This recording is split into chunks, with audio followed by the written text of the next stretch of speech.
well, we're on a bigger slope than we had thought, so we're having to raise it up.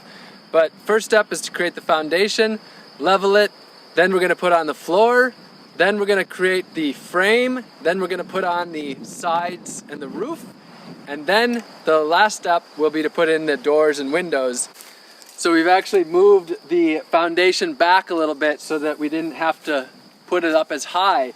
And one thing that I want to mention is on the bottom, we're using Douglas fir, which is more resistant to rot and will last longer. And then the rest of the housing is spruce. So a little bit of Douglas fir on the bottom that's contacting the ground, then the rest will be spruce. So got the foundation pretty much set and it's time to start moving upwards. We just got this foundation set in really just about an hour, which for me was the part that I was the most worried about because I'm really bad at making things level or even, like angles, like 90-degree angles. That's what I have a really hard time with.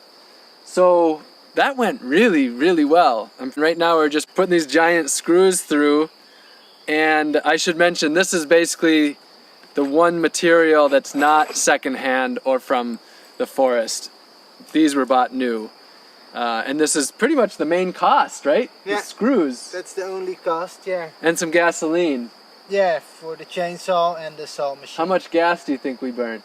In total, maybe about 5 to 8 liters. Okay. So like $16, about $20 of gasoline. So two gallons about, less than $20 of the gasoline, some screws, and then the rest was from the forest and stuff that was laying around in the barn. So it's looking pretty good. All right, the foundation is done and we used about 18 of these, and that's it. Wood, 18 of these with the foundation, and now we're putting on the flooring, which is pretty simple. We just have to line that up to make it even, and then we'll have the flooring done. All right, so we have the foundation set, and I am pretty amazed. It's basically 2 ingredients, wood and screws, and it's solid. It's feeling good. Yeah. It's looking solid, and that only took really probably 2 hours. And next step, building it up. So we're putting up the frame now, and the frame is about as simple as can be. Antoine said this is the simplest structure that he's really ever built.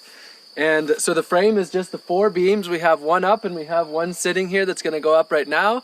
And then in each of them, there's about 16 screws, these heavy duty screws, both at the top and then at the bottom. So total for the frame, we've got about 30 of these big screws. And then the next step will be to put the planks right onto the frame, and we're getting pretty close.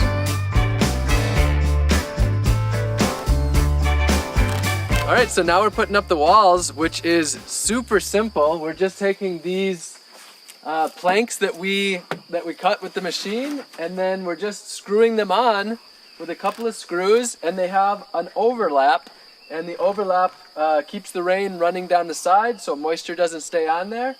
And that's it, about as simple as can be.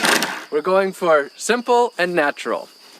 We are putting in the last screws to have the sides and the roof done. On the top, there's just a little overlap to keep the rain from coming in. And now we just have to do the front and the back. All right, once we finished up the sides, then we went ahead and put on the front and the back, and pretty much the same method. It was just the overlap and making sure we had enough overlap to make sure that rain couldn't get in and it would go down. The other thing that I didn't mention was the doors. We have the door in the front and then door/window in the back, and we had to put in framing for that as well. So just some really simple framing that Antoine put together in order for those to go in. A little spot left up there to do. And once we've done that, we'll have built out the entire house itself, and still a little bit to do on the inside. One thing that I do want to mention is that I did lay things out in a specific order, but after everything, there was a lot of back and forth. We had to go back to the saw and cut a few new planks. We ended up cutting the sizes of things many times throughout these couple of days. Here is the very basic framing that we did in order to be able to put in the doors/windows in the front and back. And you can see the frame here, just a very simple structure using the same wood from the trees right here on site. So that is the inside of the house. The house is complete. It is quite small, as you can see. So there you have it, from tree to tiny house. That is the whole process of building this very simple tiny house. Now, I want to say that this is designed just to be used during the spring, summer, and fall here in southern France, and it's for woofers or volunteers who are learning organic farming here at Le Rêve de Gaia. So it's not designed as a year-round structure for one person or a few people to be living in. And the key is, whatever you're building, to design it for the use and the purposes that you have. So I hope that this video has been helpful in realizing how simple it can be to build a tiny house. Now, in the next video, I'm going to walk you through the rest of the processes that I did with the compost toilet and the compost bin and the outdoor shower and the kitchen. I'll walk you through that in the next video and give you a tour of this place as well. If you got a lot out of this video, then make sure you subscribe for more videos to come, and like and comment to help this video get out there into the YouTube world. I love you all very much, and I'll see you again real soon.